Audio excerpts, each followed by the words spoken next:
시청자 여러분 안녕하십니까? 뉴스 속 진실을 파헤치는 뉴스와입니다.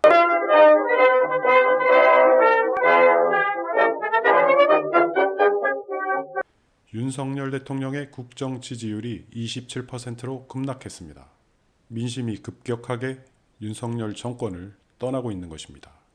지난 2016년 10월 셋째 주 박근혜 전 대통령이 탄핵되기 전 지지율 27%와 똑같습니다. 주요 언론은 일제히 미국의 대통령실 불법 도청에 대처하는 윤석열 대통령의 미온적인 태도가 지지율 급락에 영향을 미쳤다고 보도했습니다.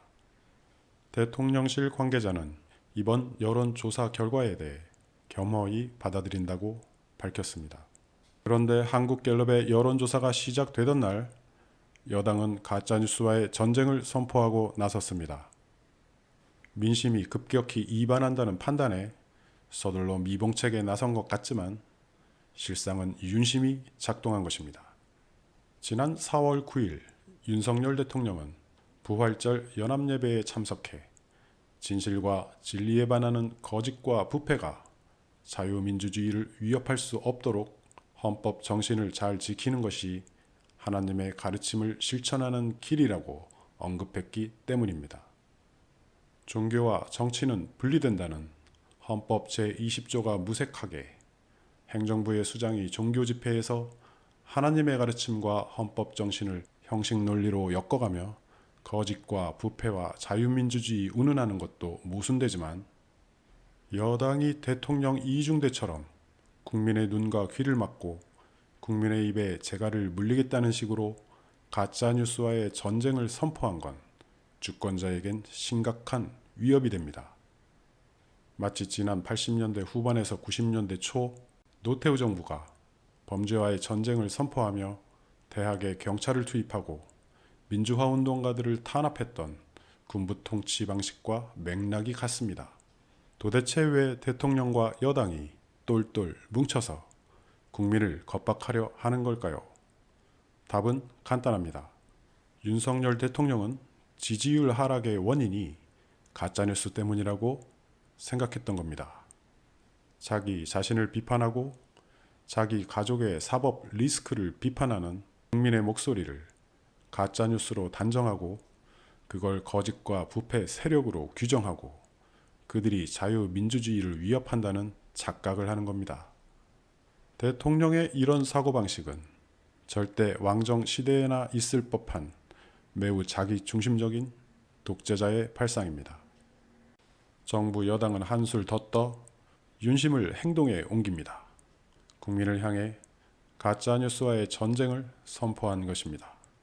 대통령과 여당의 대표가 상호 견제와 균형이라는 민주주의 삼권 분립의 정신을 파괴하며 절대군주와 호위대가 돼 국민을 상대로 가짜뉴스와의 전쟁을 선포한 것은 그 어떤 명분과 이유를 막론하고 위헌적인 행동입니다. 지난 2010년 헌법재판소는 국가가 공익을 위한다는 명분으로 가짜뉴스, 허위정보, 허위 조작 정보를 처벌하는 것은 죄형 법정주의의 명확성 원칙을 위반하여 위헌이라고 판시했습니다. 특히 헌법재판소는 공익을 해야 할 목적의 공익은 의미가 불명확하고 추상적이며 어떤 표현 행위가 공익을 해야 하는 건지 아닌지의 판단은 개인의 가치관과 윤리관에 따라 크게 달라질 수밖에 없다며 헌법에 위반된다고 판시한 바 있습니다. 헌법재판소는 자신의 표현이 규제 대상이 아니라는 확신이 없는 국민은 규제받을 걸 우려해 스스로 표현 행위를 억제할 가능성이 높은 바 제재에 대한 두려움으로 표현이 억제된다면 표현의 자유의 기능은 훼손될 수밖에 없다고 판시합니다. 따라서 사법부의 판단을 무시하고 가짜뉴스 프레임을 만들어 국민의 눈과 귀와 입을 틀어 막으려는 대통령과 정부 여당은 헌법을 자의적으로 해석해서 국민의 기본권을 침해하는 위헌적 통치 쿠데타를 감행하는 것입니다. 왜냐하면 국가가 참과 거짓을 먼저 판단하고 국민에게 이건 참이니 믿고 이건 거짓이니 보지도 듣지도 말라며 금지 명령을 하다라는 것은 헌법 제21조가 보장하는 표현의 자유를 심각하게 침해하는 것이기 때문입니다. 지난 2021년 8월 문재인 정부에서도 언론중재법 개정안을 통해 가짜뉴스에 대한 징벌적 처벌의 입법화를 시도한 적이 있었습니다. 그 당시 국민의힘이 쌍수를 들고 반대했던 이유를 살펴보면 작금의 행태가 얼마나 꼴사나운 일인지 반성하지 않을 수가 없을 겁니다. 2021년 8월 23일 국민의힘 전주의 원내 대변인은 언론 단체들도 표현의 자유를 심각하게 위축시키며 민주사회의 기본권을 제약하는 법안에 깊은 우려를 표명하고 있다면서 위헌 소지가 크다고 했고, 급기야 민주당과 여권은 불리한 보도를 하는 언론의 재갈을 물리고 유리한 보도만 부각시키겠다는 속내를 드러내 보인 것이라며 언론중재법 개정안이 통과되면 문재인 정부는 독재 정권으로 역사에 남을 것이라고 강력히 반대한 바 있습니다. 이러던 국민의힘이 이제 여당이 되고 검사 출신 대통령의 지지율이 점점 떨어져 레임덕이 가까워오자 자기들이 입에 담았던 위헌적 가짜뉴스 카드를 다시 꺼내든 것입니다. 지지율을 올리려면 일을 잘해서 국민의 사랑을 받아야지 가짜뉴스와의 전쟁을 한다고 해서 일 못하는 대통령과 윤심파리 여당의 지지율이 올라가겠습니까? 가짜뉴스와의 전쟁 선포가 위헌적인 대국민 협박 메시지란 이유는 대통령이든 여당이든 머슴이 주인의 헌법상 고유 권한을 침해해서는 안 되기 때문입니다. 국가가 국민에게 무엇이 진짜이고 무엇이 가짜인지를 먼저 판단하여 어떤 정보와 사실에 대하여 믿어라 믿지 말라 할 헌법상의 권한은 그 누구에게도 존재하지 않기 때문입니다. 이렇게 말하면 발끈해서 그럼 가짜뉴스 피해자는 어떻게 구제받느냐고 대통령과 여당과 일부 언론은 항변합니다. 그건 누군가 악의적으로 가짜뉴스를 유포해 누군가의 인권과 자유를 사법적으로 침해하면 현행법으로 처벌하면 될 일입니다. 형법상 모욕죄나 명예훼손죄로 처벌할 수 있고 그 피해에 따른 권리의 회복은 민법상 손해배상 등으로 구제받을 수 있는 것입니다. 사법고시 출신인 대통령과 입법부인 여당 국회의원들이 이런 처벌 규정과 민사 구제 절차를 절대로 모를 리가 없습니다.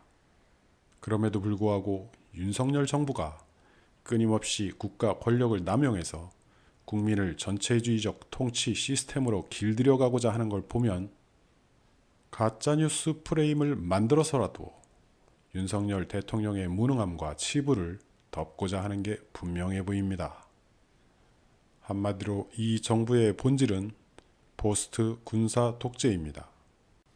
총과 칼만 안 들었지 헌법을 위반하고 파괴하는 건 박정희, 전두환, 노태우 정권과 똑같습니다. 총과 칼이 검찰 권력으로 둔갑했을 뿐이지 국민을 통제하려 하고 위임받은 권력으로 국민을 겁박하며 갈라치게 하는 행태는 군사독재와 똑같습니다.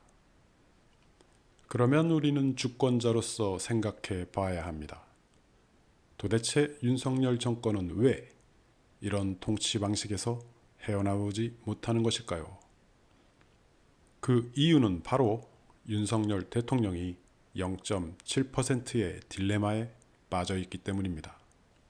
1%도 안 되는 미세한 차이로 정권을 창출한 뒤 갖게 되는 두려움과 공포, 5년의 임기를 마친 후 자신의 안전을 보장받기 어렵다는 불안감, 정권을 반드시 재창출하지 않으면 안 된다는 강박관념, 이 모든 심리적 압박 때문에 윤석열 대통령은 보수도 진보도 아닌 제3의 길을 고민합니다.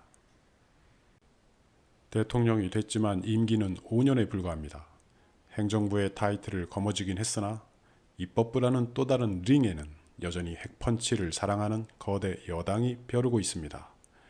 대선 전부터 불거진 가족들의 사법 리스크는 5년 후에 안전한 퇴임을 보장하는 데 한계가 있어 보입니다. 이런 상황에서 자신이 검사 시절 정의의 칼을 휘둘러 처벌했던 국정농단의 이명박근혜 정부 사람들과 국정을 이끌어야 하다 보니 누가 자기 편인지도 헷갈립니다. 대통령 타이틀은 땄지만 여전히 자신을 지지하지 않는 국민이 절반이 넘습니다. 두려움과 공포, 강박관념과 불안감은 인간 윤석열을 독선으로 이끕니다.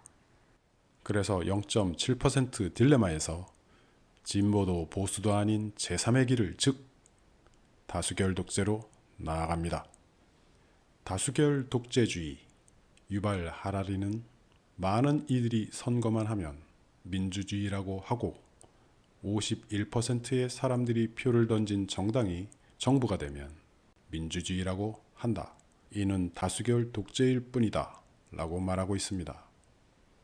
그러나 진정한 민주주의를 위해서는 모두에게 항상 기본적인 자유와 권리를 보장해야 하며 다수 의견뿐 아니라 소수 의견도 당연히 존중해야 한다고 유발 하라리 교수는 말하고 있습니다.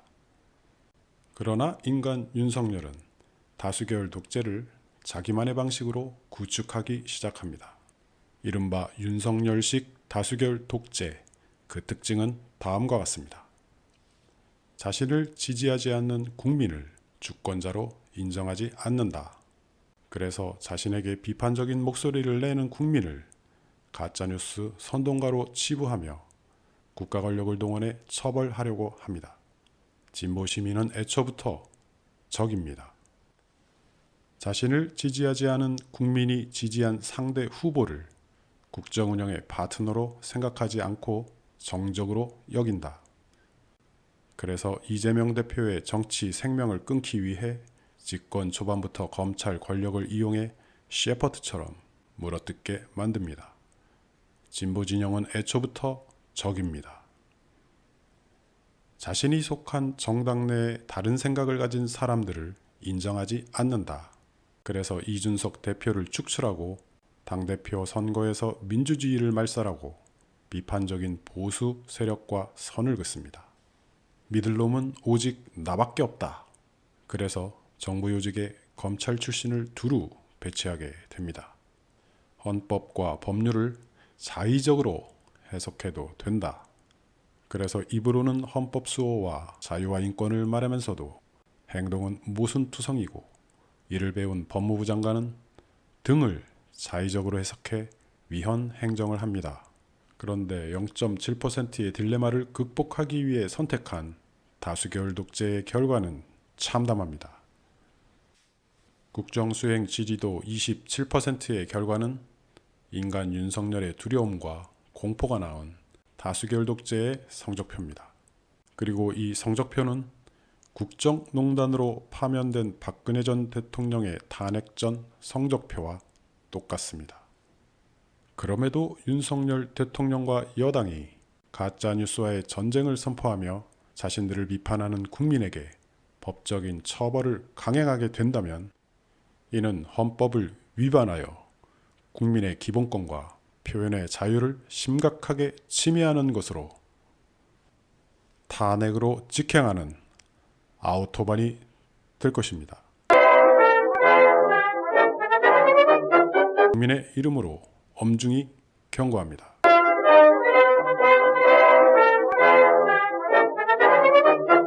감사합니다. 뉴스와이였습니다.